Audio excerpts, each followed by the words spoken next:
सारन गुरु digital classes में आप सभी प्यारे बच्चों का स्वागत है। फिर से मैं सुलेमान सर। बच्चों, आज हम लोग डिस्कस करने वाले हैं किंगडम मोनेरा के बारे में, मोनेरा जगत के बारे में। बच्चों, पिछले वीडियो में आप लोगों के साथ याद होगा, मैं उसमें ऑल जो 5 किंगडम्स होता है बच्चों, Monera, protista, fungi, Plantae, Animalia, उसके बारे में हम लोग डिस्कस किए थे। और सारे साइंटिस्ट का नाम भी मैं आप लोगों को बता दिया था कि कैरलस लिनियस का क्या रोल था, इसके बाद एरिस्टोटल साहब का क्या रोल था, अर्नस्ट हैकेल का नाम रोल क्या था, इसके बाद कोपलैंड साहब का नाम क्या था, उसका रोल क्या था, आर एच विटकर का 1969 में क्या रोल था, और कार्ल हुस का क्या कंट्रीब्यूशन था, क्या भूमिका था। तो आज हम लोग बच्चों डिस्कस करने जा रहे हैं किंगडम मोनेरा के बारे में। उससे पहले बच्चों, शायद मुझे याद है, ये चीज मैं आप लोगों को नहीं बता पाया था। देखिए, यहाँ पे एक टेबल दिया हुआ है बच्चों, ठीक है। आप लोगों को आसानी से याद करने के लिए ये बड़ा ही इंपॉर्टेंट बच्चों टेबल है। अगर 5 किंगडम्स, अगर मैं ये कहूँ आपसे कि on the basis of which character you classify the all living organism into different 5 kingdoms, तो क्या जवाब देंगे आप? आप किस आधार पे, कौन सा फीचर्स, कौन सा कैरेक्टर्स, विशेषता के आधार पे आप लोगों ने अलग अलग जगत को क्लासिफाई किया है? तो बच्चों देखिए, इसमें अलग अलग फीचर्स हैं और 5 किंगडम्स जगत का नाम दिया हुआ है। किस तरीके से हम लोग, जैसे में मान लीजिए बच्चों, यहाँ पे देखेंगे आप लोग, एक तरफ हम लोग देखेंगे यहाँ पे Monera, protista, fungi, Plantae, Animalia, ठीक है, ये चीज दिया हुआ है। चलिए, इसके बाद हम लोग देखेंगे कि उसमें, चलिए इसको मैं थोड़ा साइड कर लूँ इधर, इसको थोड़ा सा जरूरी है एक्सप्लेन करना, समझ जाइएगा अच्छे से। चलिए, तो ये आप लोग देखेंगे इस तरह बच्चों, क्या हो गया, ये लक्षण हो गया, मतलब ये कैरेक्टर्स हो गया, फीचर्स हो गया, और ये सारे बच्चों जगत का नाम हो गया, किंगडम्स का नाम हो गया, ठीक है। तो पहला क्या है बच्चों, आप लोग देखेंगे कोशिका का प्रकार। कोशिका का प्रकार मतलब वो कौन सा, वो प्रोकैरियोटिक कोशिका है, वो सेल्स है, या यूकैरियोटिक सेल्स है। मतलब हम लोग कह सकते हैं कि एक मोनेरा किंगडम ऐसा होता है जिसमें प्रोकैरियोटिक सेल्स का बना होता है, उसका बॉडी वो प्रोकैरियोटिक सेल्स होता है। मोनेरा को छोड़ दीजिए तो बाकी जो प्रोटिस्टा हो गया, फंजाई हो गया, प्लांटी हो गया, एनिमलिया हो गया, ये जो 4 किंगडम बच्चों, 4 जो जगत होते हैं वो यूकैरियोटिक सेल्स के बने होते हैं, उनके बॉडी, ठीक है। तो ये बात आप लोग समझ गए। तो इसको हम लोग क्या कहेंगे कि कोशिका का प्रकार। तो कोशिका का प्रकार क्या है, तो देख रहे हैं आप लोग कि एकमात्र बच्चों ये देख रहे हैं कि जो मोनेरा का जो होता है वो प्रोकैरियोटिक टाइप्स होता है, और बाकी सारा का सारा बच्चों कैसा है, वो इसका भी, इसका हो गया, इसका और इसका, मतलब एनिमलिया किंगडम्स का यूकैरियोटिक टाइप होता है। दूसरा लक्षण उसका हम लोग देखेंगे बच्चों, वह क्या है, कोशिका भित्ति। कोशिका भित्ति मतलब क्या होता है, सेल वॉल। तो सेल वॉल बच्चों क्या इसका रहता है या नहीं रहता है? अच्छा, अगर रहता है तो वो क्या चीज का बना होता है बच्चों? तो इसमें आप लोग देखेंगे कि जो मोनेरा जगत होता है बच्चों, उसका जो कोशिका भित्ति होता है वो सेलुलोज रहित होता है बच्चों, ठीक है। इसके बाद बच्चों उसमें क्या होता है कि पॉलीसेकेराइड्स। पॉलीसेकेराइड मतलब जिसको हम लोग बहुशर्करा के नाम से भी जानते हैं। अब प्लस बच्चों एमिनो एसिड का बना होता है उसका कोशिका भित्ति, उसका सेल वॉल। दूसरी बात करेंगे प्रोटिस्टा। प्रोटिस्टा में बच्चों क्या होता है, देखिए प्रोटिस्टा में भी अलग अलग क्लासिफिकेशन में बताऊंगा आप लोगों को। उसमें क्राइसोफाइट्स है, डायनोफ्लैजेलेट्स है, इग्लूनोइड्स है, स्लाइम मोल्ड्स है, प्रोटोजोआ है। तो प्रोटिस्टा के अंदर बच्चों कुछ ऐसे भी प्रोटिस्टा होते हैं जिसमें सेल वॉल होते हैं, और कुछ ऐसे भी प्रोटिस्टा होते हैं जिसमें सेल वॉल नहीं होता है बच्चों। तो जिसमें सेल वॉल होता हो भी सकता है, नहीं भी हो सकता है। इसीलिए बच्चों यहाँ पे लिखा है कुछ में उपस्थित होता है, कुछ में उपस्थित होता है और कुछ में नहीं भी होता है। तो मैं बताऊंगा, जिसमें फाइटोप्लैंक्टन, जूप्लैंक्टन। तो फाइटोप्लैंक्टन ऐसा होगा बच्चों, जो माइक्रो प्लांट भी हम लोग कह सकते हैं, उसमें सेल वॉल होगा। और जो बच्चों जो जूप्लैंक्टन होगा, जो छोटे छोटे बच्चों वो एनिमल्स ग्रुप में जनरली वो आते हैं, उसमें नहीं होगा सेल वॉल, ठीक है। तीसरा बात करेंगे फंगस के बारे में। फंगस में बच्चों क्या होता है, सेल वॉल होता है कि नहीं होता है? तो बिल्कुल होता है, उपस्थित होता है। क्या चीज का बना होता है बच्चों? तो वो सेलुलोज प्लस काइटिन का बना होता है। सेलुलोज प्लस काइटिन का उसका सेल वॉल बना होता है। ऐसे ही आप लोग देखेंगे प्लांटी में, तो प्लांटी में तो होता ही होता है बच्चों, पता है आप लोगों को। तो प्लांटी के बारे में आप लोग देखेंगे तो यहाँ पे लिखा हुआ है क्या चीज का बना होता है प्लांटी में, तो स्पेसिफिक बच्चों सेलुलोज का बना होता है। अच्छा, हम लोगों के बॉडी में जितने भी सारे एनिमल्स होते हैं बच्चों, एनिमल्स में सेल वॉल होता है कि नहीं होता है? तो नहीं होता है इसमें, तो बनने का तो सवाल ही नहीं कि वो कौन सा केमिकल से बना होगा वो, ठीक है। तो एनिमल्स में सेल वॉल नहीं होता है। तो एक बड़ी अच्छा इंपॉर्टेंट है बच्चों, इसमें आप लोग देख रहे हैं कि इसमें सेल वॉल नहीं होता है, इसमें होता है, इसमें होता है, कुछ में होता है, कुछ में नहीं होता है, इसमें होता है बच्चों। तीसरा हम लोग फीचर्स लक्षण है बच्चों, वह है केंद्रक झिल्ली। केंद्रक झिल्ली क्या होता है? Nuclear membrane. बच्चों याद करो, तुम लोग 9th क्लास की बात पढ़े थे ना आप लोग, कि जहां पे बच्चों प्रोकैरियोटिक सेल होगा और दूसरा, चलो एक चीज मैं तुम लोगों को थोड़ा सा बता दूं यहाँ पे, एक डिफरेंस समझो।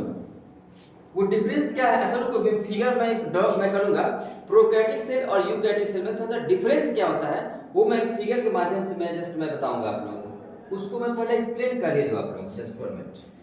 इसको हम लोग यहाँ से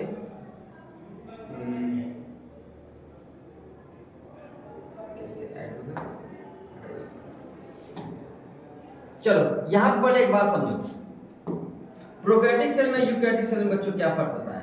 तो याद रखना, अगर तुम यूकैरियोटिक सेल्स के बारे में अगर बात कर रहे हैं हम लोग, तो बच्चों यूकैरियोटिक सेल्स में बाहर में क्या होगा, सेल मेम्ब्रेन होगा।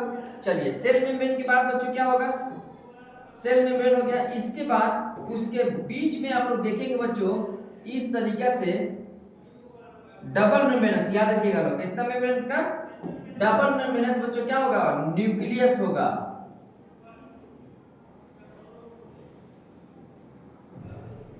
एक्चुअल में ये डबल मेम्ब्रेनस होता है बच्चों। एक और मेम्ब्रेन यहाँ पे ले लीजिए इस तरीके से, बस एक समझाने के बच्चों मैं रफली बना रहा हूँ आप लोगों को, ठीक है। इसे बहुत इस तरीके से बच्चों एक स्ट्रक्चर दिखाई देगा, आप लोग देखते होंगे, ठीक है। एक इस तरीके से बच्चों स्ट्रक्चर दिखाई देगा। अच्छा, इसी के अंदर एक और स्ट्रक्चर आप लोग देखेंगे, कुछ इस रॉड लाइक स्ट्रक्चर कुछ इस तरीके से होगा। ये भी बच्चों देखेंगे आप लोग डबल मेम्ब्रेनस ही होगा। ये भी कैसा होगा, डबल मेम्ब्रेनस, इस तरीके से बच्चों स्ट्रक्चर होगा। फिर आप लोग देखेंगे कि इसमें एक स्ट्रक्चर कुछ इस तरीके से दिखाई देगा बच्चों, इस तरीके से। आप लोग कहेंगे सर ये गोल्जी एपार्टस है, क्या है ये, गोल्जी एपार्टस है। इसमें आप लोग देखेंगे कहीं कहीं पर बच्चों देखेंगे आप लोग ऐसा गोल गोल गोल गोल स्ट्रक्चर होगा, सिंगल मेम्ब्रेन का बना होगा। आप लोग कहेंगे सर वो लाइसोसोम है, सुसाइडल बैग है। आप लोग इसी के अंदर बच्चों देखेंगे इसके सरफेस पर रेड रेड ऐसे बच्चों एक टच होगा। इसके सरफेस पर लाल लाल बच्चों एक गोल स्फेरिकल स्ट्रक्चर दिखाई देगा, जिसको हम लोग राइबोसोम्स बोलते हैं। वो बच्चों चारों तरफ रहता है। राइबोसोम्स होता है एंडोप्लाज्मिक रेटिकुलम के सरफेस से भी अटैच रहता है, इधर उधर भी बच्चों रहता है, ठीक है। फिर आप लोग देखेंगे बच्चों इसके अंदर एक स्ट्रक्चर बच्चों दिखाई देगा इस तरीके से, ये डीएनए क्रोमेटिन हो गया। इसके अंदर स्ट्रक्चर बच्चों देखेंगे, एक स्ट्रक्चर आप लोगों को दिखाई देगा, इसी के अंदर बच्चों न्यूक्लियस भी होगा, ठीक है। तो इस तरह का अगर स्ट्रक्चर आप लोग देखेंगे तो पता ही है कि वैसा सेल जिसके अंदर बच्चों ट्रू न्यूक्लियस हो, सारे सेल ऑर्गेनेल्स कोशिकांग हो बच्चों, जैसे में माइटोकॉन्ड्रिया हो, राइबोसोम हो, लाइसोसोम हो, एंडोप्लाज्मिक रेटिकुलम हो, उसमें भी बच्चों दो तरीके का आपको पता है बच्चों, ये रफ एंडोप्लाज्मिक रेटिकुलम है, ये आपका स्मूथ एंडोप्लाज्मिक रेटिकुलम है। ये बच्चों आपका क्या है, तो आप लोग कहेंगे कि सर ये तो लाइसोसोम है, भी कह सकते हैं, गोल्जी कॉम्प्लेक्स भी कह सकते हैं, गोल्जी बॉडी भी कह सकते हैं। फिर आप लोग देखेंगे ये क्या है, तो आप लोग कहेंगे कि सर ये तो माइटोकॉन्ड्रिया है, ये क्या है, माइटोकॉन्ड्रिया है। फिर आप लोग देखेंगे कि ये क्या है, रेड रेड डॉट डॉट कहीं कहीं पे, आप लोग कहेंगे कि सर ये राइबोसोम्स है। ये बीच में क्या है, तो आप लोग कहेंगे इसके बारे में ये न्यूक्लियस है। तो देखिए एक रफली बच्चों मैं डायग्राम बनाया हूँ समझाने के लिए, सिर्फ ये बात बताने के लिए कि प्रोकैरियोटिक और यूकैरियोटिक में क्या डिफरेंस होता है बच्चों, अंतर क्या होता है। लेकिन अगर आप लोग एक प्रोकैरियोटिक सेल्स के बारे में बात करेंगे तो बच्चों देख उसमें क्या होगा, याद रखना प्रोकैरियोटिक सेल बहुत ही सिंपल बच्चों होगा। कैसा होगा, तो देखिए प्रोकैरियोटिक सेल्स एक्चुअली बस यही हो गया आपका प्रोकैरियोटिक सेल्स। प्रोकैरियोटिक सेल एक सेल मेम्ब्रेन हो गया, इसके बाहर बच्चों एक और मेम्ब्रेन क्या होता है, वो सेल वॉल होता है, ये सेल वॉल होगा। इसके ऊपर एक और बच्चों कैप्सूल्स आप लोग बना सकते हैं या छोड़ भी सकते हैं। एक रफली डायग्राम बस बच्चों बनाना है इसमें, ठीक है। ये प्रोकैरियोटिक सेल में इसका जो बच्चों जो अभी देखिए ये हो गया न्यूक्लियस, ठीक है। इसका जेनेटिक मटेरियल बच्चों यही है, ठीक है। यही क्वाइट कंडीशन से न्यूक्लियर रहता है बच्चों, क्रोमोसोम्स, न्यूक्लियस, डीएनए भी आप लोग कह सकते हैं, ठीक है। लेकिन इसमें ये जो होगा बच्चों न्यूक्लियर मेम्ब्रेन या हम लोग कह सकते हैं बच्चों होता ना कि ट्रू न्यूक्लियस इसमें एब्सेंट रहेगा, ट्रू न्यूक्लियस नहीं रहता है, न्यूक्लियर मेम्ब्रेन बच्चों इसमें एब्सेंट रहता है। तो it is not bounded by any membrane, ये किसी मेम्ब्रेन से बच्चों बाउंडेड नहीं होगा। फिर हम लोग बात करेंगे इसी के अंदर बच्चों कहीं कहीं पे क्या होगा, ये राइबोसोम होगा, क्या है ये, राइबोसोम। और इसमें किस तरह का बच्चों स्ट्रक्चर फ्लैजेला निकला होगा, बस हो गया स्ट्रक्चर। इसमें ज्यादा कॉम्प्लेक्सिटी नहीं है बच्चों। प्रोकैरियोटिक सेल्स बच्चों ज्यादा कॉम्प्लेक्स नहीं होता है, बहुत ही सिंपल उसका बॉडी का डिजाइन होता है, स्ट्रक्चर होता है। लेकिन यूकैरियोटिक बच्चों उतना ही कॉम्प्लेक्स होता है। अब इसमें जितने भी सारे बच्चों जो आप लोग देख रहे हैं कि जो इस रफ एंडोप्लाज्मिक रेटिकुलम है, स्मूथ एंडोप्लाज्मिक रेटिकुलम, लाइसोसोम है, गोल्गी इम्पोर्टेंस है बच्चों, इसके बाद न्यूक्लियस है, माइटोकॉन्ड्रिया, राइबोसोम, ये जितने भी सारे स्ट्रक्चर दिख रहे हैं ना, ये सारे के सारे बच्चों यूकैरियोटिक सेल्स में होंगे एक्सेप्ट राइबोसोम्स। क्योंकि राइबोसोम से कैसा होता है बच्चों, जो इसमें भी रहता है। तो इसमें आप लोग स्ट्रक्चर देखेंगे प्रोकैरियोटिक सेल में, ये किसका स्ट्रक्चर है बच्चों? तो जाहिर सी बात है बच्चों, यह है आपका प्रोकैरियोटिक सेल्स है, और ये होता है बच्चों आपका क्या? Eukaryotic cells. ये कौन सा सेल आ गया? तो यूकैरियोटिक सेल्स हो गया बच्चों। तो दोनों में तो अंतर तो है ही, ठीक है, तो इसको दिमाग में रखिएगा। प्रोकैरियोटिक सेल्स छोटा होता है, यूकैरियोटिक सेल्स बड़ा होता है। प्रोकैरियोटिक सेल्स के अंदर ट्रू न्यूक्लियस नहीं होता है, यूकैरियोटिक सेल्स के अंदर न्यूक्लियस होता है। प्रोकैरियोटिक सेल्स के अंदर कोशिकांग नहीं होता है, यूकैरियोटिक सेल्स में जो होता है बच्चों मेम्ब्रेन बाउंड कोशिकांग होता है। फिर आप लोग देखेंगे प्रोकैरियोटिक्स में 70S राइबोसोम्स होता है, यूकैरियोटिक में 80S राइबोसोम्स होता है, ठीक है। इसमें भी 70S राइबोसोम होता है सिर्फ माइटोकॉन्ड्रिया के अंदर, ठीक है। तो ये बच्चों एक छोटा सा डिफरेंस मैं आप लोग बता दिया प्रोकैरियोटिक और यूकैरियोटिक में, आप लोग कंफ्यूज ना करें, इसलिए मैं बता दिया उसको। चलिए बच्चों हम लोग आते हैं अब आगे। चलिए हम लोग अब आते हैं जस्ट इस पे। तो देखिए बच्चों एक और इम्पोर्टेंट मैं इसमें बता दूं, इसको हम लोग साइड कर लें इधर। चलिए तो ये हो गया। अब देखिए हम लोग कोशिका झिल्ली तक बात कर रहे थे। तो मोनरा में कोशिका झिल्ली, तो बच्चों पता है बच्चों कोशिका झिल्ली इसमें क्या होता है? इसमें नहीं होता है, इसमें होता है, इसमें होता है, इसमें होता है और इसमें भी होता है। इसके बाद बच्चों हम लोग बात करेंगे कि उसके अंदर बच्चों जो होगा कि काय संरचना क्या होता है बच्चों। अब देखिए वो यूनिसेलुलर है कि मल्टीसेलुलर कैसा होगा, तो उसमें आप लोग देखेंगे कि ये जो होता है ना बच्चों, वो याद रखिएगा कि कोशिकीय होता है, ये भी कोशिकीय सेलुलर होता है, मतलब यू कह सकते हैं हम लोग। और ये जो होता है बच्चों बहुकोशिकीय। क्यों बहुकोशिकीय? तो याद रखना बच्चों, ये होता है आपका मोनरा हमेशा एक कोशिकीय होता है। कैसा होता है? इसको हम लोग थोड़ा सा कैसा होता है बच्चों, तो याद रखना ये होता है यूनिसेलुलर, ये भी होता है बच्चों यूनिसेलुलर, और ये होता है बाकी मल्टीसेलुलर। अच्छा एक और बात बच्चों मैं बता दूं, ये कुछ यूनिसेलुलर होता है, कुछ मल्टीसेलुलर होता है, ठीक है। वह एक कोशिकीय भी होता है और कोई कोई बच्चों बहुकोशिकीय भी होता है, याद रखिएगा। प्लांटिंग हमेशा बच्चों मल्टीसेलुलर होगा, ये भी जो होगा मल्टीसेलुलर होगा। अब बच्चों क्या है कि सेलुलर ऑर्गेनाइजेशंस क्या होता है, याद रखना बच्चों, इसको हम लोग ये भी कह सकते हैं कि ये कैसा होता है बच्चों, तो बॉडी किस तरीके से बना होता है। तो सिर्फ कोशिका का बना होगा तो हम लोग कहेंगे सेलुलर लेवल ऑफ ऑर्गेनाइजेशन है। तो ये कैसा होगा, तो हम लोग कह सकते हैं कि सेलुलर होगा। कैसा होगा? सेलुलर भी हम लोग कह सकते हैं। ये भी कैसा होता है, तो सिंगल सेल का बना होता है। अभी मैं लिखा था ना एक कोशिकीय यूनिसेलुलर, तो सेलुलर होगा। और ये जो बच्चों होगा एक्चुअल में टिश्यू लेवल होगा। कैसा होगा? टिश्यू लेवल होगा। आगे बढ़िए आप लोग, तो टिश्यू भी हो सकता है और ऑर्गन लेवल ऑफ ऑर्गेनाइजेशन होता है, और आगे आप लोग करेंगे ऑर्गन सिस्टम। तो ये आप लोग कहेंगे बच्चों बहुकोशिकीय होता है ना, तो ये होता है बच्चों टिश्यू लेवल ऑफ ऑर्गेनाइजेशंस। इसलिए कैसा होता है बच्चों, तो ऑर्गन सिस्टम टिश्यू ऑर्गन दोनों होता है, और ये होता है बच्चों ऑर्गन सिस्टम। ऑर्गन सिस्टम इसके अंदर बच्चों होता है, ऑर्गन भी हो सकते हैं या बच्चों ऑर्गन सिस्टम भी हो सकता है। इस बात को आप लोगों को समझने की जरूरत है। अब क्या होगा बच्चों, पोषण की विधि, न्यूट्रिशंस का विधि बच्चों कैसा होता है अलग अलग जगत में। तो याद रखना बच्चों, मोनेरा में दोनों होता है, ऑटोट्रॉपिक भी होता है, स्वपोषी भी होता है, परपोषी भी होता है। प्रोटिस्टा के अंदर ये बच्चों दोनों होता है। फंगस में बच्चों ऑटोट्रॉपिक कभी नहीं होगा, वो जब भी होगा तो बच्चों वो हेटरोट्रॉपिक ही होगा, ठीक है। तो देखो इसमें क्या है बच्चों, स्वपोषी हो सकता है। अच्छा स्वपोषी भी बच्चों यहाँ पे देख रहे हैं आप लोग कि स्वपोषी भी क्लियर लिखा हुआ है, वह रसायन संश्लेषण भी कर सकता है बच्चों, प्रकाश संश्लेषण तथा परपोषी भी हो सकता है, जिसमें हम लोग मीटपोषी आप लोग परजीवी भी लिख सकते हैं।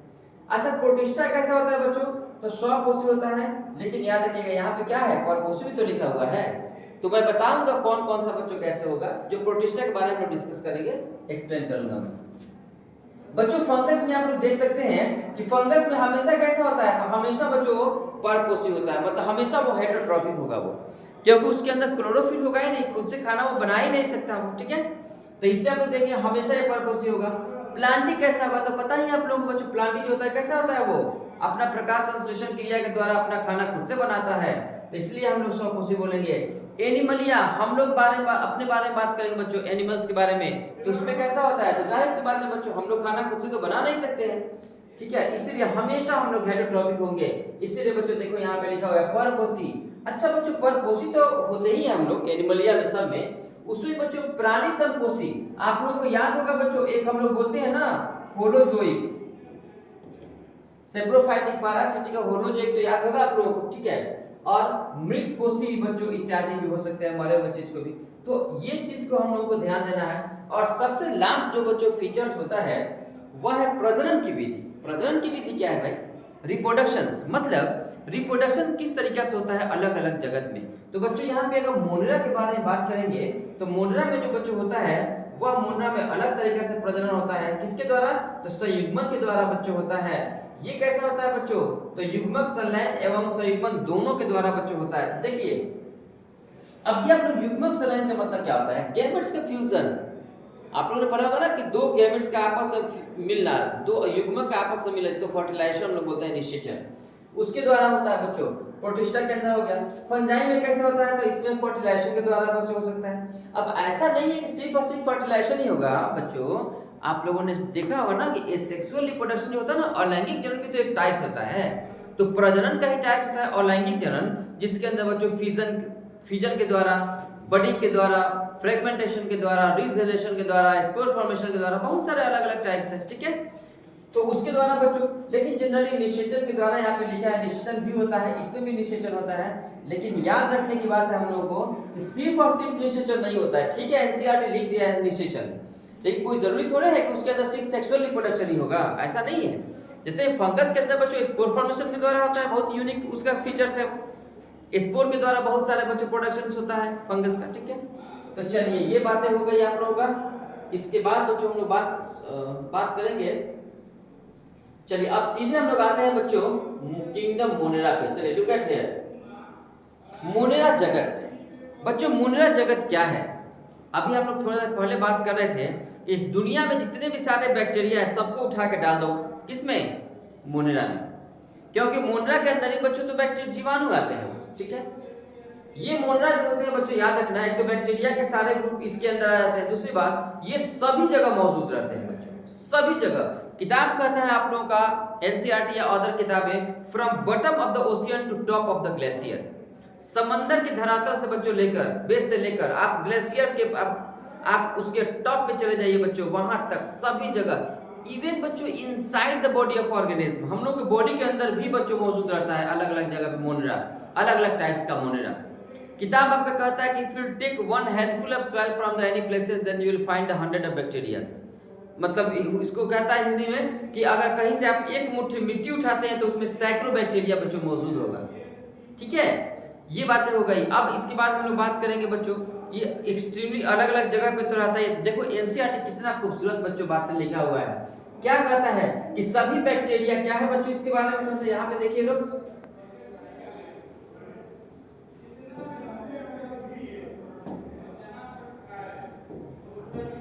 देखो बच्चों, तो यहाँ पे हम लेंगे कि क्या है बच्चों, ये सभी बैक्टीरिया मोनेरा जगत के अंतर्गत आते हैं, बात क्लियर हो गई। जितने भी सारे जीवाणु होते हैं जो बैक्टीरिया होते हैं किसके अंतर्गत आते हैं बच्चों, तो मोनेरा जगत के आते हैं।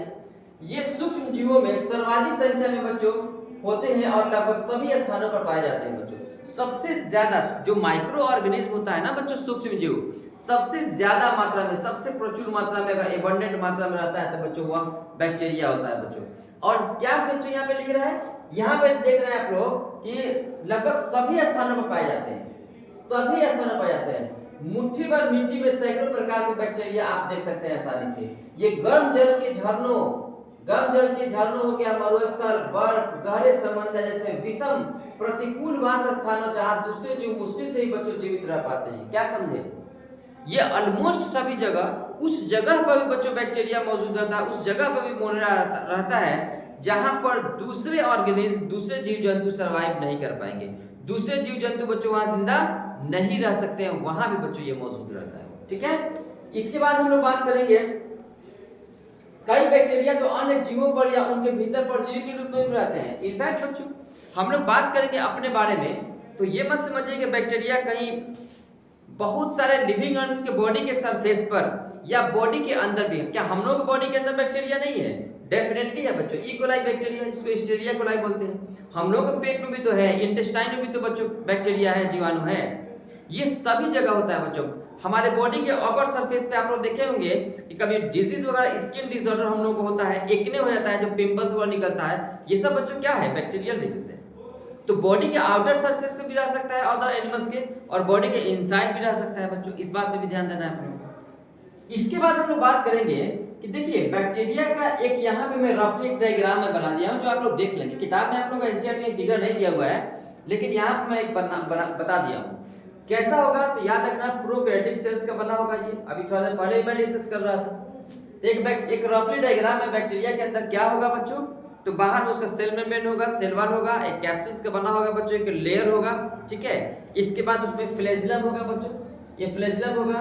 इसके बाद उसके अंदर सिर्फ और सिर्फ राइबोसोम होगा बच्चों, याद रखना। मैं जब ये क्वेश्चन करता है कि what is difference between prokaryotic and eukaryotic cells, तो पढ़े होंगे ना आप लोग कि प्रोकैरियोटिक सेल्स के अंदर सिर्फ और सिर्फ एक ऐसा कोशिकांग होता है, राइबोसोम्स। क्यों? क्योंकि बच्चों मेम्ब्रेन लेस होता है। यह क्या होता है? कोशिका झिल्ली इसमें नहीं होता है, मेम्ब्रेन लेस होता है, इसीलिए बच्चों प्रोकैरियोटिक सेल्स के अंदर रहता है। ठीक है, इसके बाद हम लोग बात करेंगे प्लाज्मिड। इसके होता है एक्स्ट्रा सर्कुलेट डीएनए होता है, जो कि हम लोग देखेंगे। साइटोप्लाज्म तो होगा ही होगा इसके अंदर। ठीक है, अब हम लोग बात करेंगे कि बैक्टीरिया को बच्चों उसके शेप के आधार पर हम लोग अलग अलग क्लासिफाई किए हैं। उसके डिजाइन, उसके बॉडी, उसके सेल मेम्ब्रेन के स्ट्रक्चर के अकॉर्डिंग बाहर से वो कैसा दिख रहा है, उसके अकॉर्डिंग बच्चों उसके इसलिए मैं यहाँ पे लिख दिया हूँ कि on the basis of shape bacteria is classified into 4 different types. 4 अलग अलग प्रकार के। कौन कौन सा बच्चों अलग अलग टाइप्स है? तो पहला है बच्चों कोकस। कोकस का बैक्टीरिया का जो टाइप्स है कैसा दिखता है? तो बच्चों वो स्फेरिकल शेप का होगा। कैसा होगा? स्फेरिकल शेप का होगा। दूसरा आप लोग बात करेंगे बच्चों ऑन द बेसिलस। कैसा होगा? लंबा रॉड लाइक स्ट्रक्चर होगा, रॉड शेपेड होगा। इसके बाद तीसरा वाइब्रियम। वाइब्रियम कैसा होगा बच्चों? तो कोमा शेपेड, जो हम लोग कोमा देते हैं ना, ऐसा इस तरीके से जो हम लोग कोमा देते हैं, इस स्ट्रक्चर का बच्चों होता है। ठीक है, इसके बाद स्पाइरलम होगा बच्चों, जो स्पाइरल शेपेड का होगा। ठीक है, अब देखिए यहाँ पे आप लोग कहेंगे सर इसके नीचे क्या लिखे हुए हैं, तो याद रखना कोकस, बेसिलस, वाइब्रियम और स्पाइरलम ये सब सिंगुलर होता है बच्चों, एक वचन होता है। और ये जो होता है बच्चों प्लूरल फॉर्म है। सबका प्लूरल फॉर्म जो आपके एनसीईआरटी में ऑलरेडी यहाँ पे देखेंगे, ये दिया भी होगा कहीं, आई थिंक। देखिए यहाँ पे गोलाकार कोकस है ना, कोकस में क्या लिखा हुआ है? यहाँ पे बहुवचन होता है कोकाई। इसके बाद छालाकार मतलब रॉड लाइक स्ट्रक्चर बेसिलस, इसका प्लूरल बहुवचन कैसा होता है बच्चों? तो बेसिलाई हो गया। कॉमा शेपेड है बच्चों, तो वो सारे के सारे मैं प्लूरल फॉर्म में इस कलर्स में लिख दिया हूँ। ठीक है, तो ये आप लोग समझ गए। एनसीईआरटी के लाइन है बच्चों, उसी को मैं चार्ट के फॉर्म में कर दिया हूँ, आसानी से आप लोग याद कर लेंगे उसको। बस सिंपल याद रखना है कि दुनिया में जितने भी सारे बैक्टीरिया होते हैं, जीवाणु, सारे को उठा के डाल दो जो मुन्ना जगत में, मुन्ना जगत के अंदर आते हैं।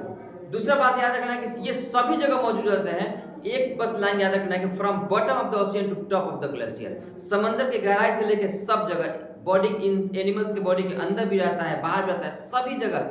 अरे बच्चों यूं कहो कि हम लोग चारों तरफ सराउंडिंग से बच्चों हम लोग भरे पड़े हुए हैं। बैक्टीरिया चारों तरफ बैक्टीरिया है। अगर मैं अपने हाथों को, हो सकता है कि बच्चों ऐसे मैं बोर्ड पे ऐसे करूं, मेरे हाथ में कितने सारे बैक्टीरिया आ गए होंगे, क्योंकि चारों तरफ तो डिकम्पोज कोई अलग अलग चीज सर्कल रहा है, सब जगह बैक्टीरिया डेवलप कर रहा है। और खासकर जहाँ पे गंदा संदा रहता है वहां पे ज्यादा बच्चों डेवलप करता है।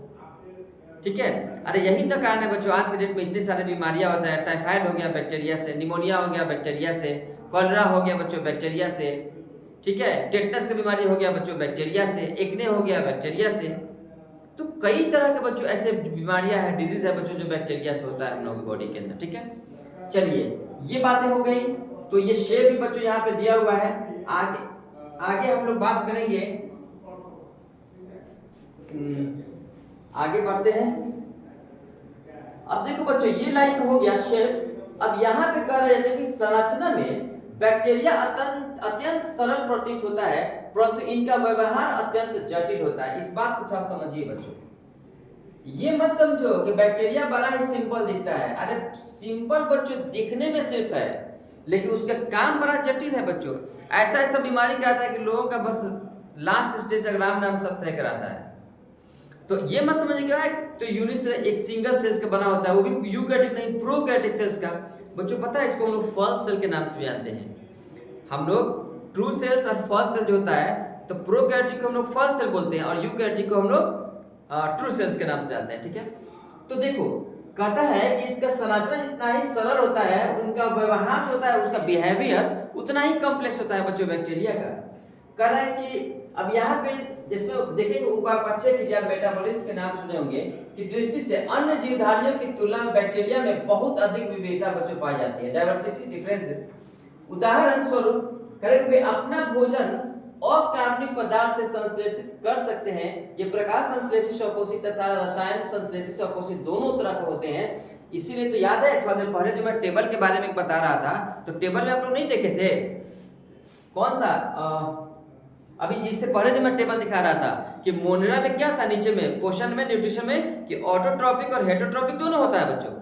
तो ऑटोट्रॉपिक में कैसा होगा बच्चों, दो चीज याद रखिएगा, फोटो ऑटोट्रॉप्स और कीमो ऑटोट्रॉप्स। और इसके बारे में बच्चों यहाँ पे दिया हुआ है, देखो प्रकाश संश्लेषी स्वपोषी भी होता है और दूसरा बच्चों रसायन संश्लेषी स्वपोषी भी होता है बच्चों बैक्टीरिया। अर्थात वे अपना भोजन एवं भोजन स्वयं संश्लेषित नहीं करते हैं, यद्यप अपितु भोजन के लिए बच्चों अन्य जीवधारियों अथवा मृत कार्बनिक पदार्थों पर भी निर्भर रहते हैं। मतलब दोनों तरीके के होते हैं। अगर वो ऑटोट्रॉपिक होगा तो यहाँ पे चलो एक और चीज मैं तुम लोगों को बता दूं,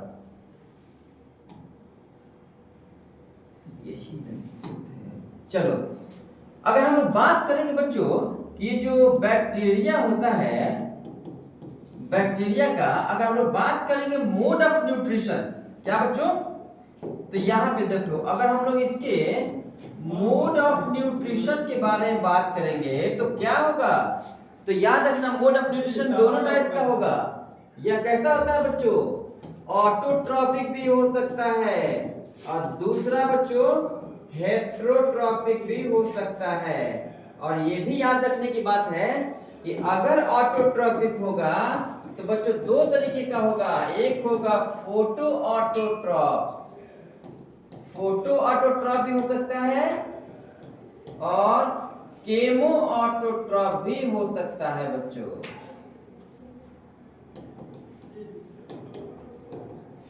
मतलब लाइट के प्रेजेंट में भी खाना बना देगा और दूसरा केमिकली बच्चों खाना बना लेगा, इस बात को याद रखना है। तो बैक्टीरिया का मोड ऑफ न्यूट्रिशन ऑटोट्रॉपिक स्वपोषी भी होता है और परपोषी भी होता है। और पता है बच्चों अगर हेटरोट्रॉपिक होगा तो जाहिर सी बात है वो दो तरीका से हो सकता है। हेटरोट्रॉपिक में क्या क्या हो सकता है, तो याद रखना एक तो होगा सेप्रोफाइटिक, कैसा होगा, सेप्रोफाइटिक, यानी सड़े गले हुए चीज से डिकम्पोज करने में नहीं हेल्प करता है। और एक और आप लोग लिख सकते हैं बच्चों पैरासिटिक हो सकता है। ठीक है, तो चलिए ये बात हो गई, इसके बाद हम लोग डिस्कस करेंगे। अब देखिए बैक्टीरिया जो होता है ना बच्चों, यहाँ पे हम लोग नेक्स्ट करेंगे। यस, अब देखो मोनरा को हम लोग क्लासिफिकेशंस किए हैं बच्चों दो क्लासेस में, एक होता है बच्चों आर्कियोबैक्टीरिया और दूसरा होता है यूबैक्टीरिया। तो मोनरा का दो क्लासिफिकेशन आर्कियोबैक्टीरिया एंड यूबैक्टीरिया। बहुत आसान भाषा में समझ लो कि आर्कियोबैक्टीरिया बच्चों तीन तरीके से होता है। वो कौन कौन सा होता है तीन तरीके का, तो याद रखिएगा। जो गर्म जगह पे बैक्टीरिया जो मौजूद होगा उसको बोलेंगे थर्मोएस्टोफिल्स बैक्टीरिया। जो नमकीन जगह पे साल्टी जगह पे बच्चों होगा उसको हम बोलेंगे हेलोफिल्स बैक्टीरिया। और जो दलदल मार्सी एरिया में जो होगा उसको मिथेनोजेन बोलेंगे। ये मैं लिख दिया हूं ऑलरेडी। तो चलिए हम लोग थोड़ा सा देख लेते हैं यहाँ पे किताब क्या कहता है, आपका एनसीईआरटी क्या यही कहता है। तो एक तो इसको हम लोग मोनरा का दो क्लासिफिकेशन किया है, ये होता है बच्चों आर्कियोबैक्टीरिया और ये होता है यूबैक्टीरिया। हम लोग यहाँ पे थोड़ा सा मार्कर पेन ले लेंगे।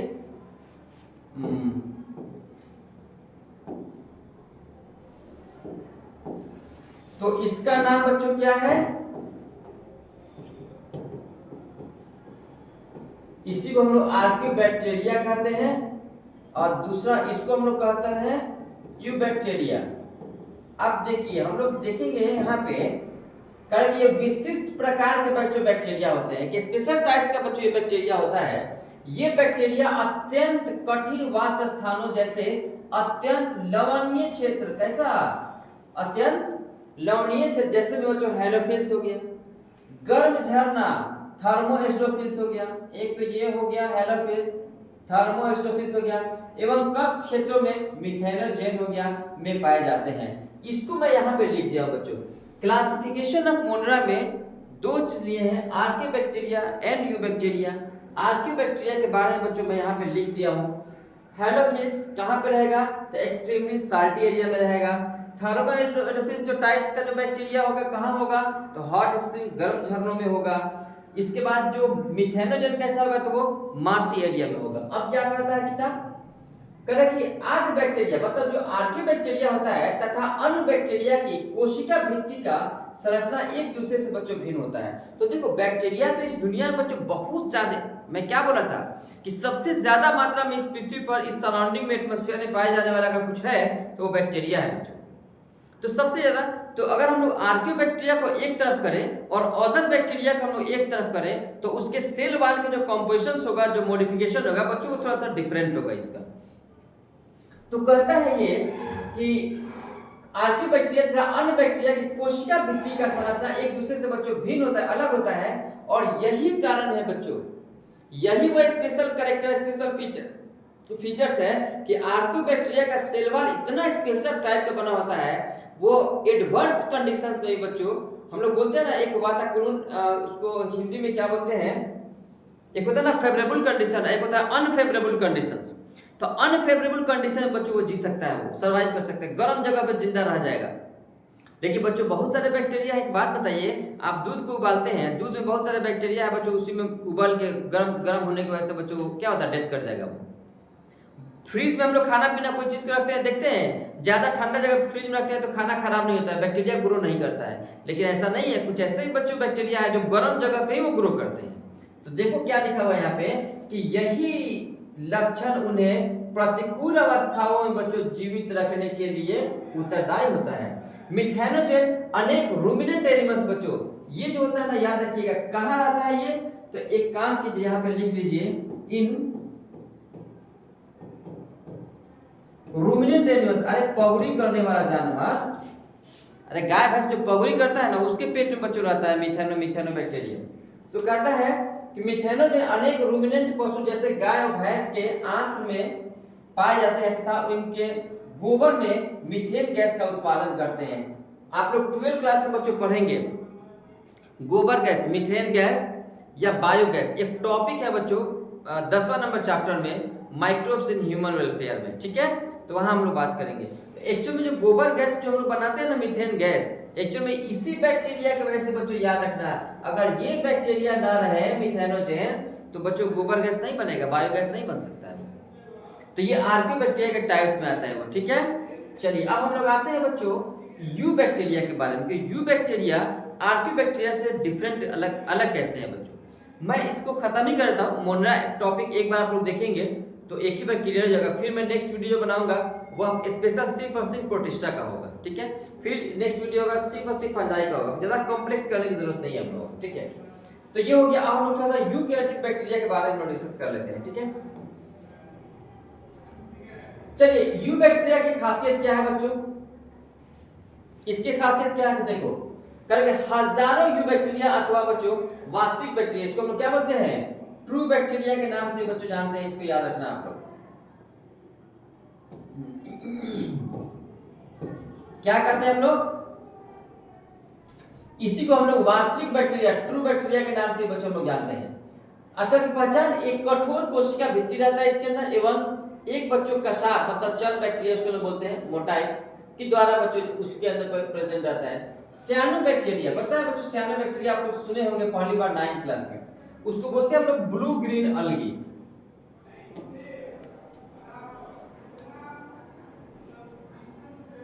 उसको क्या बोलते हैं, बीजीए का नाम सुने हैं लोग, बीजीए ब्लू ग्रीन अलगी। क्या है ये ब्लू ग्रीन अलगी, एक मैं दूसरा पेज में ले लेता हूं।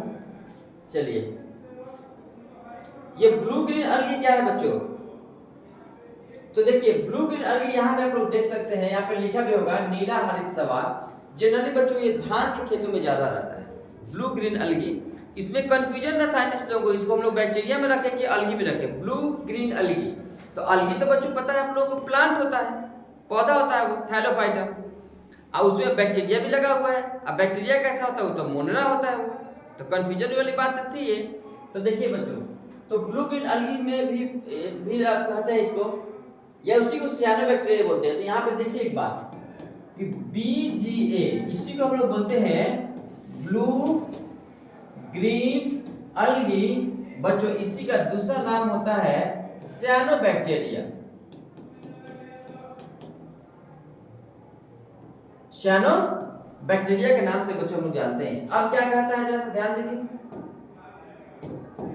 अब ये कहता है नेक्स्ट में हरित पादपों की तरह बच्चों क्लोरोफिल ए पाया जाता है तथा ये प्रकाश संश्लेषी स्वपोषी होते हैं। सियानोबैक्टीरिया एक कोशिकीय होता है। कैसा होता है सियानोबैक्टीरिया? सिंगल सेल्स का बना होता है, एक कोशिकीय होता है। इसके बाद बच्चों क्या कर रहा है कि ये कॉलोनियल, एक जगह बहुत सारा होता है, अथवा तंतुमय मतलब फिलामेंटस भी होता है बच्चों। अलवंग जलीय, समुद्री तथा स्थलीय शैवाल भी हम लोग कह सकते हैं, वहां ये भी हम लोग कह सकते हैं। इनकी जो बच्चों कॉलोनी प्राय जो होता है कैसा होता है, जालीनुमा होता है बच्चों। कॉलोनियल कंडीशन में अगर होगा तो कैसा होगा वो जालीनुमा आवरण से बच्चों ढका हुआ आता है, जो प्रदूषित जल में बहुत फलते बच्चों फूलते हैं। तो एक और बात यहाँ पे आप लोग ध्यान देंगे, प्रदूषित फल मतलब जहाँ पे पोल्यूटेड वाटर हम लोग कह सकते हैं, वहां पे ज्यादा फलता है। बैक्टीरिया जैसे नॉस्टक एवं एनाबेना जो होता है बच्चों, एनाबेना उसका नाम हम लोग बोलते हैं। दो एग्जाम्पल है, पर्यावरण को नाइट्रोजन को बच्चों टेट्रोस्पोरिक, अब एक्चुअल में यहाँ पे लिखा हुआ है हेट्रो, ये गलत लिखा हुआ है बच्चों, याद रखना। वो गलत, देखो यहाँ पे सही लिखा हुआ है, यहाँ पे गलत लिखा हुआ है। ये टेट्रोसिस्ट लिखा हुआ है, एक्चुअल में होता है हेट्रोसिस्ट। बच्चों ये नीट का क्वेश्चन है, इसको हल्के मत लीजिए। ये जो फिगर है एक तंतुमय शैवाल जो नॉस्टक है बच्चों, नॉस्टक और एनाबेना दो एग्जाम्पल होता है। ये नीट का क्वेश्चन है, फिगर दिया हुआ था। और बच्चों यहाँ पे एक क्या होता है बच्चों, एटमॉस्फेरिक नाइट्रोजन को फिक्सेशन करने का ये काम करता है। आप लोगों ने सुना होगा ना कि एटमॉस्फेरिक नाइट्रोजन को फिक्सेशन करने का काम राइजोबियम बैक्टीरिया करता है। तो नाम तो सुनोगे राइजोबियम, जो कि दलहन पौधों के जड़ में रहता है। लेकिन ऐसा नहीं कि सिर्फ और सिर्फ वही करता है बच्चों, एजोटोबैक्टर है, नाइट्रोबैक्टर है, इसके बाद नॉस्टक है, एनाबेना है, ये सारे में भी एटमॉस्फेरिक नाइट्रोजन को बच्चों फिक्सेशन करते हैं, नाइट्रेट में, नाइट्राइट में, उस सब में। ठीक है, तो इसको याद रखिएगा, हेट्रोसिस्ट हम लोग बोलते हैं उसको, क्या बोलेंगे? तो ये टर्म्स को बच्चों आप लोग याद रखेंगे, हेट्रोसिस्ट, दिस वन। तो यहाँ पे कुछ अलग तरीके से लिख दिया हुआ है, वहां पे सही लिखा हुआ है हेट्रोसिस्ट। ठीक है, क्या कहता है सुनो, बैक्टीरिया जैसे नॉस्टक एनाबेना पर्यावरण में नाइट्रोजन को हेट्रोसिस्ट नामक विशिष्ट कोशिका, स्पेशल कोशिका होता है बच्चों। ये कैसा होता है? एक तरह का यह स्पेशल सेल होता है बच्चों, कोशिका होता है। उसको क्या करते हैं बच्चों? नाइट्रोजन को फिक्सेशन करते हैं, स्थिर करते हैं। रसायन संश्लेषी बैक्टीरिया होता है बच्चों, नाइट्रेट, नाइट्राइट एवं अमोनिया जैसे विभिन्न अकार्बनिक पदार्थों को बच्चों ऑक्सीकृत कर उनसे जो मुक्त जो ऊर्जा निकलता है एटीपी के फॉर्म का उपयोग एटीपी उत्पादन मतलब एडिनोसिन ट्राइफॉस्फेट का उत्पादन के लिए करते हैं। ये नाइट्रोजन, फास्फोरस, आयरन एवं सल्फर जैसे पोषकों के पुनर्चक्रण में महत्वपूर्ण भूमिका निभाते हैं। इस बात को थोड़ा समझिए बच्चों, एक लाइन लिखकर एनसीईआरटी साइड ले लिया है, समझना आपको है।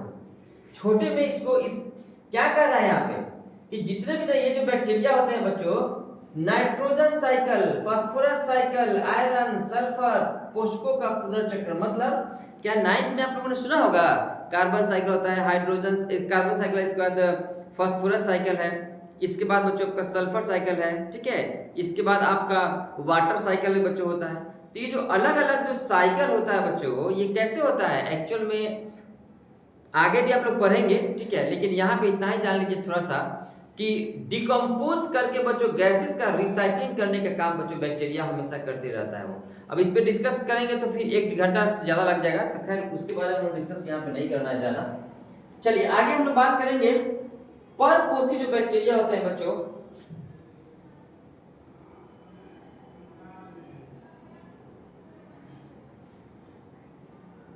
अब देखिए, एक तो वो तो आप लोग समझ गए बच्चों कैसा ऑटोट्रॉपिक था वो, लेकिन अब होता है बच्चों हेटरोट्रॉपिक बैक्टीरिया। हेटरोट्रॉपिक बैक्टीरिया मतलब खाना वो खुद से नहीं बनाएगा, दूसरे से अपना खाना पीना लेगा वो। तो दूसरे से कहां से लेगा? तो सारे का लेवल चूज ले सकता है वो। तो देखिए क्या कहता है इसमें, तो इसमें यहाँ पे कहता है कि परपोसी बैक्टीरिया प्रकृति में बहुलता से बच्चों पाए जाते हैं, बहुत ज्यादा मात्रा में बहुलता से बच्चों पाए जाते हैं, और इनमें अधिकतर बच्चों महत्वपूर्ण अपघटक होते हैं। वो क्या होता है? डिकम्पोजर होते हैं बच्चों, अपघटक, डिकम्पोजर। अगर मान लीजिए एक प्लांट्स का पत्ती टूट के अगर गिर जाता है तो डिकम्पोज करने का काम कौन करता है? तो बच्चों यही बैक्टीरिया करता है, ठीक है। अपघटक होते हैं इन सभी, तो यहाँ पे याद रखिएगा ये एक बहुत महत्वपूर्ण अपघटक होते हैं। ये करेगा इन परपोसी बैक्टीरिया में से अनेक का मनुष्य के जीवन संबंधी बच्चों गतिविधियों पर महत्वपूर्ण प्रभाव पड़ता है। ये दूध से दही बनाने में, प्रतिजैविकों के उत्पादन में बच्चों, लेग्यूम पालक की जड़ों में नाइट्रोजन स्थिरीकरण में सहायता करते हैं। कुछ बैक्टीरिया बच्चों रोगजनक होते हैं जो मनुष्य, फसलों, फल एवं पालतू पशुओं को हानि पहुंचाते हैं बच्चों। तो ये मत समझो बैक्टीरिया अच्छा भी होता है, खराब भी होता है। अगर मान लीजिए कि मैं कहूं कि मिल्क से, अगर दूध से अगर हम लोगों को दही बनाना हो तो आप लोग कहेंगे ना कौन सा बच्चों? तो एक बैक्टीरिया होता है ना, उसका नाम क्या होता है? दूध से दही बना लैक्टोबैसिलस। क्या नाम होता है बच्चों? तो नाम तो सुने होंगे आप लोग, लैक्टोबैसिलस होता है। अब सुनो क्या क्या बनाने में हेल्प करता है, तो सुनो, सिर्फ दूध से दही नहीं बनाते हम लोग। आज के डेट में मार्केट में जितने भी सारे बच्चों बैक्टीरियाज हैं, सॉरी एंटीबायोटिक्स हैं, वो सारे एंटीबायोटिक के बारे में एजिथ्रोमाइसिन, गेटिफ्लॉक्सासिन, सिप्रोफ्लॉक्सासिन, ओफ्लॉक्सासिन, एमॉक्सिसिलिन, बहुत सारे बच्चों एंटीबायोटिक मार्केट में जो अवेलेबल है, याद रखिएगा सारे के सारे मैक्सिमम। अब ये भी नहीं है कि सिर्फ और सिर्फ बैक्टीरिया से ही बच्चों एंटीबायोटिक बनते हैं, फंगस से ही बच्चों बनते हैं।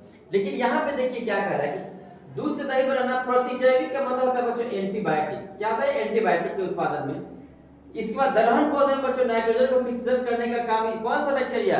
राइजोबियम। कौन सा है बच्चों वो? तो याद रखिएगा बच्चों वो राइजोबियम होता है। कुछ बैक्टीरिया रोगजनक होते हैं बच्चों, जैसे में देखिए कौन कौन सा बीमारी? हैजा। हैजा मतलब क्या होता है? कॉलेरा। हैजा मतलब क्या होता है? अब यहाँ पे देखिए कॉलेरा का बीमारी बच्चों होता है, सॉरी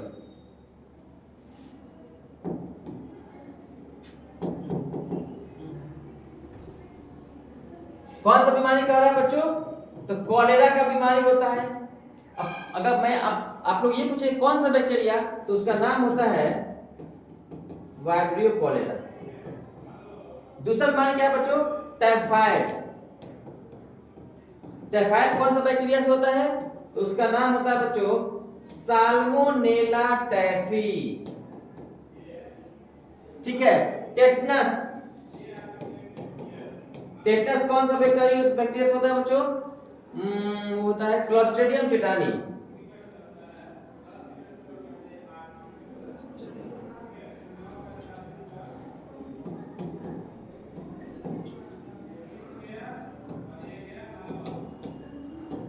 हो सकता है बच्चों स्पेलिंग गलत हो, माइंड मत कीजिए आप लोग, ठीक है।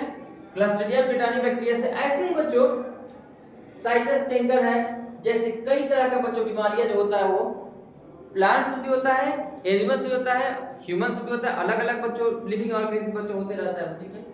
ये हो गया। चलिए थोड़ी सी बात और हम लोग इसको डिस्कस करें। बैक्टीरिया प्रमुख रूप से बच्चों कोशिका विभाजन द्वारा, आप देखिए बैक्टीरिया का अगर हम लोग बात करेंगे उसका रिप्रोडक्शन कैसे होता है, तो याद रखना यहाँ पे एक बात कि बैक्टीरिया के अंदर रिप्रोडक्शन कैसे होता है, तो सिंपल तरीका से समझ लो कि यह होता है बच्चों किसके द्वारा? तो प्रमुख रूप से बच्चों कोशिका विभाजन द्वारा होता है। किसके द्वारा? कोशिका विभाजन मतलब सेल डिवीजन द्वारा प्रजनन होता है। कभी कभी विपरीत परिस्थिति में बच्चों यह बीजाणु भी बनाते हैं, बीजाणु जनन के द्वारा बच्चों उसके अंदर प्रजनन क्रिया होता है। यह लैंगिक प्रजनन भी करते हैं, मतलब सेक्सुअल रिप्रोडक्शन बच्चों को कर सकते हैं, जिसमें एक बैक्टीरिया से दूसरे बैक्टीरिया में बच्चों डीएनए का उसमें क्या होता है बच्चों? पुरातन स्थानांतरण होता है। माइकोप्लाज्मा एक होता है बच्चों, एक ऐसा बैक्टीरिया जो बिना ऑक्सीजन का जी सकता है, and this is the smallest organism. Mycoplasma ऐसे बच्चों जीवधारी होते हैं जिसमें कोशिका भित्ति बच्चों बिल्कुल नहीं होता है कोशिका भित्ति। ये सबसे छोटी बच्चों जीवित कोशिकाएं होते हैं, स्मॉलेस्ट ऑर्गेनिज्म, याद रखिएगा लोग। माइकोप्लाज्मा को हम लोग क्या बोलते हैं? तो याद रखना इसको बोलते हैं हम लोग smallest organism in this world. ये सबसे छोटी जीवित कोशिका जो ऑक्सीजन के बिना, विदाउट ऑक्सीजन बच्चों सर्वाइव कर सकता है। अनेक माइकोप्लाज्मा प्राणियों और पादपों के लिए रोगजनक बच्चों डिजीज कॉजिंग होता है। तो चलिए बच्चों, ये था आप लोगों का मोनेरा के बारे में था। तो चलिए मोनेरा के बारे में तो बच्चों हम लोग डिस्कस कर लिए। चलिए इसके बाद आप लोग नेक्स्ट वीडियो जो बच्चों हम लोग देखेंगे वह क्या होगा, तो याद रखना नेक्स्ट वीडियो हम लोग का प्रोटिस्टा का बच्चों। आज के लिए इतना ही रहा, मिलते हैं नेक्स्ट वीडियो में। Okay, all the best.